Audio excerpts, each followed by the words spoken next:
My name is Sage and I'm 34 years old.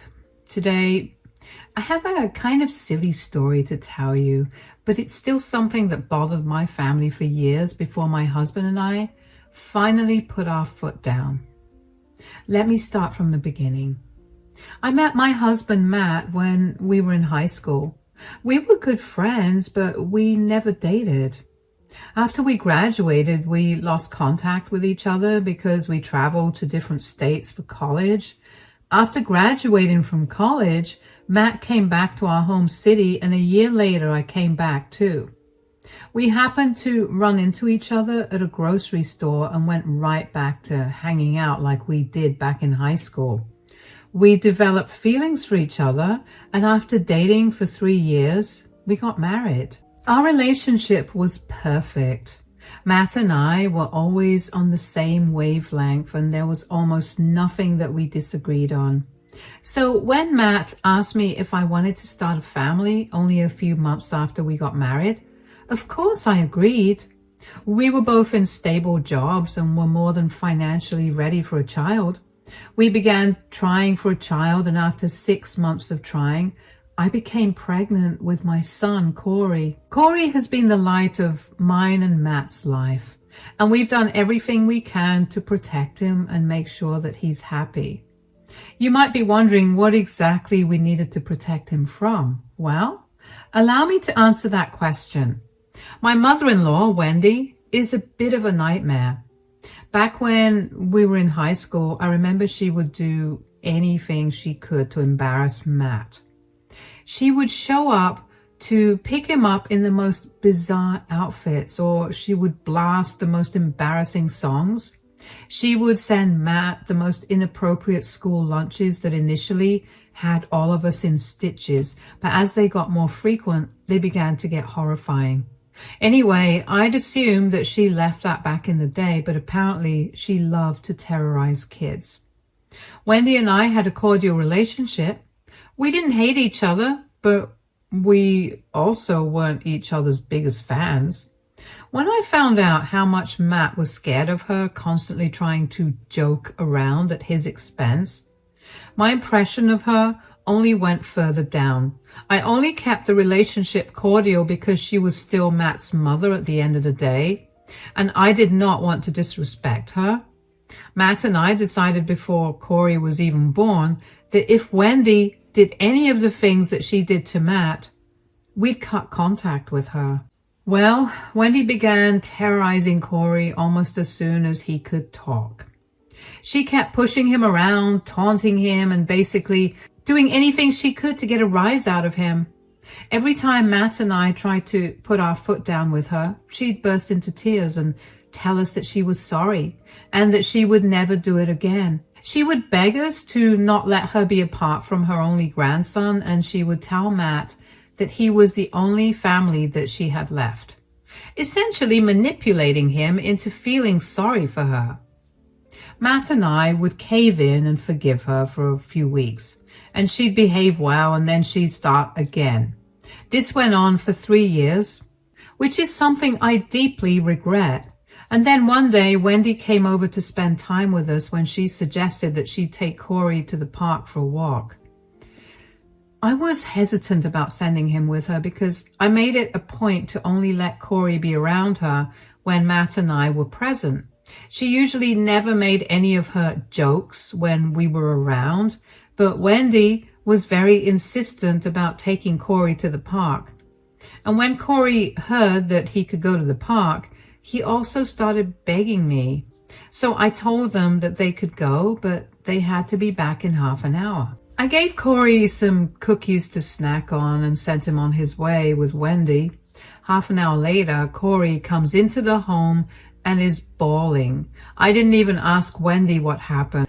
I tried my best to calm Corey down, but he refused to tell me anything other than, "Nana was so mean." When Corey was slightly calmer, I went to Wendy and I asked her what she had said to him. "What did you say to Corey?" "What do you mean?" "He's been crying and he won't tell me what you said to him." "How do you know that I said something?" "Well, he wasn't crying when he left the house with you, but after he came back, he's been crying non-stop." So, it could have been one of the boys at the park that said something mean. Corey told me that you said something mean to him. Can we not play this game? Just tell me what you said. I didn't say anything mean. I was just pulling his leg. Corey, sweetie, come here. Yes, Mama? What did Nana tell you? Please tell me. I promise neither Nana nor I will yell at you, okay? Nana said that I was an ugly duckling and that I will remain ugly forever because I did not share my cookies with her. What? Wendy? Why would you say that? Are you seriously laughing right now? Corey, I promise you that what Nana said isn't true. I'll talk to you in 5 minutes. Until then, you can go play. Oh, come on, stop coddling him. It was just a bit of fun. Plus, it taught him the importance of sharing. Your fun hurt Corey. Nothing about that was funny. How could you say something so mean to him? You seriously don't think it's funny? There's nothing funny about destroying a child's self-esteem. You know what? I've had enough of your stupid jokes. There's no need to be so serious about it. It's all just fun and games. It's not fun and games for Corey. Every time I let you be around him without supervision, you find some way or another to make him cry. And then Matt and I have to spend hours consoling him and trying our best to make him forget about your mean words and actions. It's not my fault you guys are raising Corey to be weak and oversensitive. I'm just trying to toughen him up for the real world. You can do that through other ways as well. You don't have to bully him for him to learn about the real world. Bully? I'm not bullying him. I'm just joking around. Well, he does not like it, and neither does Matt or I. So from now onwards, I'm not letting you anywhere near my son. If you want to talk to him, you can call us and we'll let you speak to him. Are you cutting me off because of one joke? It was not a joke. You hurt Corey. Why aren't you the least bit apologetic? Because I know I did nothing wrong. You know what? Fine. I'll stay out of your lives. I don't want to be around such insensitive people. I was glad that Wendy left the house when she did, because if she didn't, I was sure that I was going to say some really mean things that she definitely would not have appreciated. When Mark got back home from work that day, I told him what Wendy had said, and he was so angry that he texted Wendy to tell her that I was serious about her not coming back until we said so. Wendy realized she messed up again and tried her best to get us to give in and forgive her, but we simply couldn't bring ourselves to do that. Instead of responding to Wendy, Matt and I did what we always did when Wendy upset Corey. We spent the next few days doing everything he liked so that he would feel loved and happy. After a few months, Matt and I decided to forgive Wendy, but we would not allow her to be around Corey at all. It was something that Corey was happy about too. I kept my distance from Wendy, but I let Matt treat her however he wanted because she was his mother. And that's how it was over the next 2 years. We barely spoke to Wendy, but we did make sure to check in on her whenever it was too long since we spoke to her. We spent holidays and birthdays with my family, and we made sure to wish Wendy well during those times too. Wendy tried her best to get back in contact with us, but we shut it down fast. The thing is, she was never genuine about her apologies. She was frustrated that we weren't giving in again, so she'd switched from apologizing to mocking us. It was infuriating to have a conversation with her, so I just made Matt deal with that. She was a lot easier on him, and I guess that was why she believed that she and Matt had grown closer. She would always call Matt, and while he mostly ignored her calls, he still picked them up from time to time. Anyway, one day while Matt was in the shower, Wendy called him. I ignored it, but she kept calling him. She never called more than twice in a row, so I figured something was wrong. I picked the phone up. Hello, Matt. Hi, Wendy. Matt's taking a shower right now. Is everything all right? Oh, yeah. I'll just call when Matt's free. I needed to ask him for a favor. No, it's okay. What is it? I just feel a lot more comfortable talking about this with Matt, so I think I'll just wait. He'll tell me anyway, especially if it will involve a decision that we need to make together. Well, my house had some water damage, so it's getting renovated right now, and I wanted to know if I could stay at your place for a while.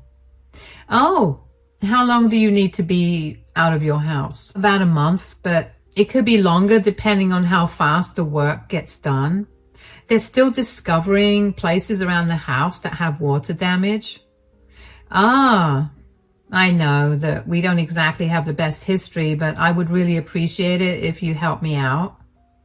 You know that I don't like you being around Corey. You always use him to play pranks, and not only is it embarrassing for us, but it's also very embarrassing for him. I know. I got it from the last time you yelled at me. I have nowhere else to go. I wanted to talk to Matt because he'd been more understanding about this. Even if Matt was more understanding, he'd still need to talk to me about this. Why are you such a prude? Gosh, it's like you can't even take a joke. I can take a joke when it's good. What you do is humiliating, not funny. Are you seriously going to hold that over my head forever? And are you not going to let me have proper shelter because of that? Why can't you stay at a motel instead? We can help you cover some of the expenses if you like. Why would I stay in a motel when my son lives in the same city as me and has a house with a spare bedroom in it? Can you just have Matt call me after he's done taking a shower and talking to you about this? It was a mistake. What are you going to say to Matt that will change how I feel about you living with us? He's the man of the house. He'll definitely tell you to put your feelings aside so that he can help his mother. That's not happening, but I will talk to Matt about this, and I'll call you tomorrow and let you know what we've decided. I need to have your answer in 2 days. All right, I'll let you know. I'll be very honest with you. I did not want her in my home. I have been having a very good 2 years without seeing her too much, and her living in our house for probably more than a month felt like a repercussion for not seeing her often. But I talked to Matt about it anyway. Matt also suggested that she stay at a hotel initially, but when I explained that Wendy was against that idea, Matt was upset because of her entitlement. We discussed what to do for a while and eventually decided that we would let her stay with her. She was still a part of our family, and even though we did not enjoy her company at all, we didn't want to turn her away without giving her a chance. She had also been on her best behavior for the last 2 years, so we figured we'd give her a shot. We also had a conversation with Corey about whether he would be okay with his Nana living with us for a little while, and he said he was okay with it. We had a spare room that Wendy could occupy, but we would set some ground rules for her to follow. Matt and I knew that Wendy would hate the rules, but we knew that those rules needed to be there if we wanted some peace of mind in our own home. I called Wendy the next morning while I was at work to tell her what Matt and I had decided. Hi, Wendy. Oh God, are you calling me to tell me that I'm not allowed to stay with you? You have to understand that I have nowhere else to go. Calm down. I talked to Matt about it, and even though neither of us is too keen about you staying here, we understand that you have nowhere else to stay, so we've decided that you can stay with us. Oh, thank God. But you have some serious rules that you need to follow. What? You have to pick up after yourself, do your own laundry, and make sure that your room is clean. And you are not allowed to pull any pranks on us, no matter how harmless. What is this, a jail cell? Why are you guys so adamant about me not being a good person? We're not saying you're a bad person, Wendy. You just can't seem to understand what's okay and what's not. It's not my fault that none of you seem to understand what's actually hilarious. Do you want to stay with us or not? Of course I do, but I don't want to have to follow so many rules. Then you can stay in a motel where you won't have to follow any rules at all. Fine, whatever. I'll obey your stupid rules. If you play a single prank on any of us, especially Corey, we will make you move out. Do you understand? Yeah, sure. Does Matt know that you've given me such strict rules? Of course he does. He agreed with whatever I just told you. You're the worst thing that's happened to this family. Matt used to love my jokes, but after he met you, he's changed. Matt never liked them from the start. He had no choice but to bear with it because you are his mother. Corey doesn't like it either, and I will do anything to make sure that he's not uncomfortable in his own home. If that means kicking you out, then I will do it. You're ruining his life by sucking out all the joy from it. You'll regret it someday in the future, believe me. Corey is a very happy kid, but I can assure you that he does not like your jokes. If you still have a problem with our rules, you can simply not stay with us. No, I want to stay with you. I was stating my opinions. Fine. We'll see you here tomorrow then. Of course, I wasn't expecting Wendy to listen to all the rules I set up, but I really only wanted her to listen to one rule, and that was about her pranks and jokes.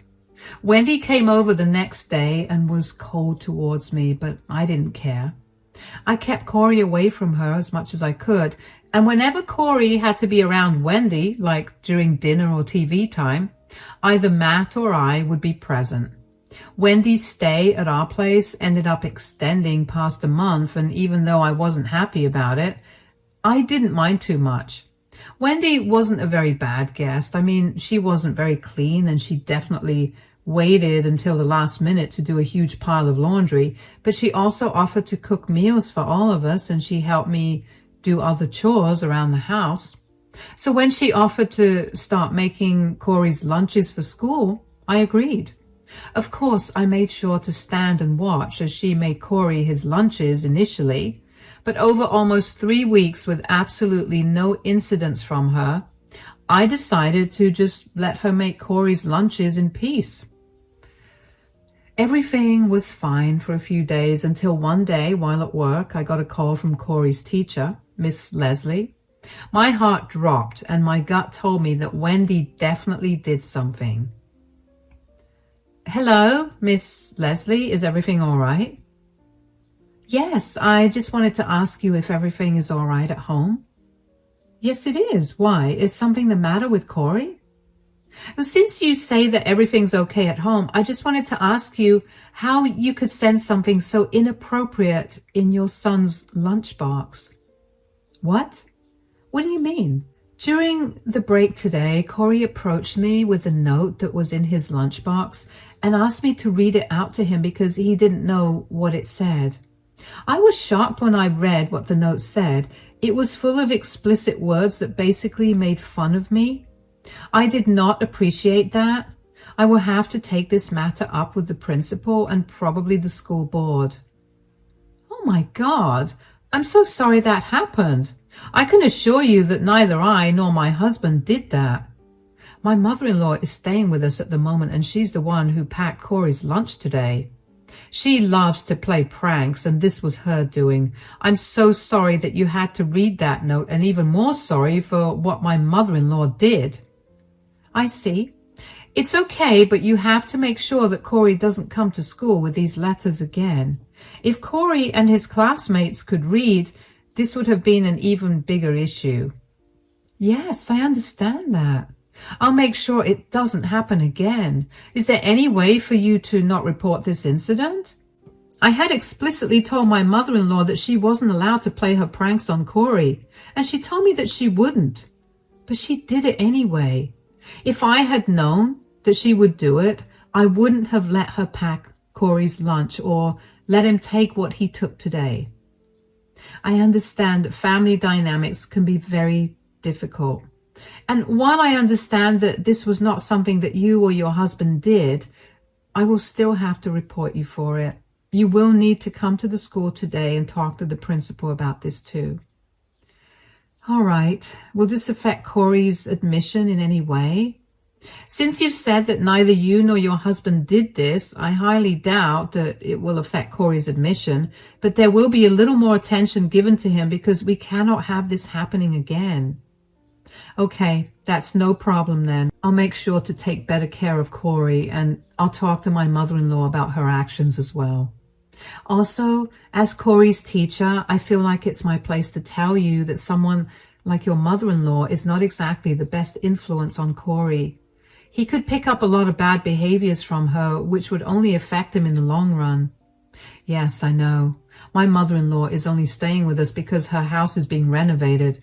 Corey isn't her biggest fan because he hates her pranks too. I'll make sure to keep her away from him anyway. That's good. Will you be able to make it to school in an hour? Yes, I'll be there. My face was red, and I didn't know if it was because of embarrassment or anger. I immediately called Matt and explained what had happened. We took the rest of our days off and made our way to Corey's school. When we got there, Miss Leslie had Corey standing with her while we sat with the principal. The principal handed us the note that Wendy had sent Corey, and it was exactly like one of the notes that she'd send Matt when he was in high school. It had a lewd joke at Miss Leslie's expense and a very unflattering caricature of a woman with reference to that joke. For the next hour or so, Matt and I spoke to both the principal and Miss Leslie about how inappropriate the note was. They reminded us of the school policies and told us that they were only letting it go this time because this was the first time. The principal was very firm when he told us that if Corey came to class with another inappropriate note like the one that he had brought in that day, they would be forced to expel him. Of course, Matt and I promised him that it wouldn't happen again. And that's when both the principal and Miss Leslie began to ask more questions about Wendy.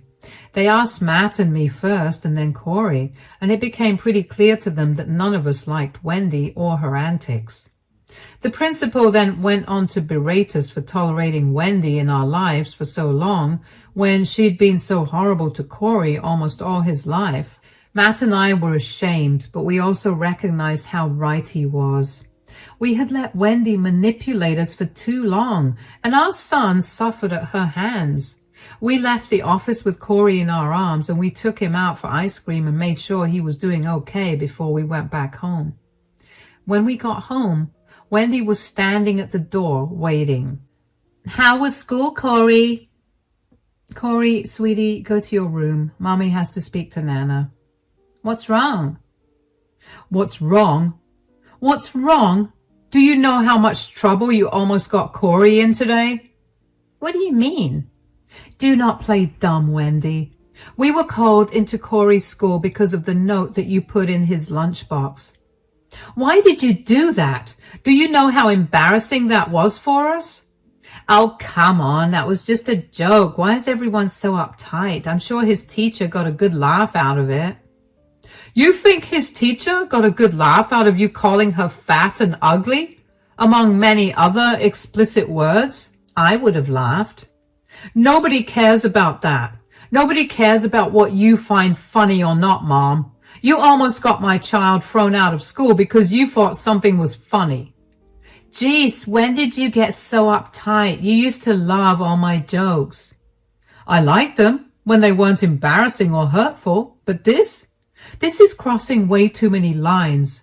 Sage and I had to sit in front of the principal today and listen to him and Corey's class teacher berate us for the note and for letting you near him. So let them say what they have to say. You're not going to listen to them, are you? Of course I'm going to listen to them. I've tolerated enough of your humiliation, and it's time for you to go. What? You're choosing some humorless loser's words over your own mother? No, I'm choosing my son over your humorless gags. You need to get out of our house and out of our lives for good. I don't ever want to see your face again. You can't be serious. You're my son. You can't just abandon your mother this way. Sage, say something. We warned you before you came to stay with us that we would kick you out if you played any more pranks. You agreed to not do it either, and now that you did, you need to face the consequences. Fine, you can kick me out of the house, but you can't kick me out of your lives for good. I promise I won't do this again. You've made this promise 1,000,000 times already, and every single time you've broken it. Why would I believe you now? You've caused enough distress to my family, and now I won't allow any more. Pack your bags and leave. Son, please, you can't keep me away from my grandson and you. I love you so much. I'm your mother. You should have acted like my mother instead of some monster who loved to humiliate her grandson as a joke. Get your act together and leave us alone. Matt left us standing there and locked himself up in the bedroom. Wendy was a crying mess, and she kept asking me to get Matt to change his mind, but I was firm with my decision to not help her out. I was a little sad for her, but my anger towards her far outweighed any sympathy I felt towards her. We had given her so many warnings about her behavior and her jokes, but she never listened to them. I don't know why she was so upset when she should have seen this coming. I know that she thought Matt looked up to her as a role model, but that stopped being the case when Matt was 16. I helped Wendy pack her things up after that. She kept taking breaks to cry, but I kept going. I was not going to coddle her or try to make her feel better. She deserved to feel a little remorse. I hoped that would at least knock her down a peg.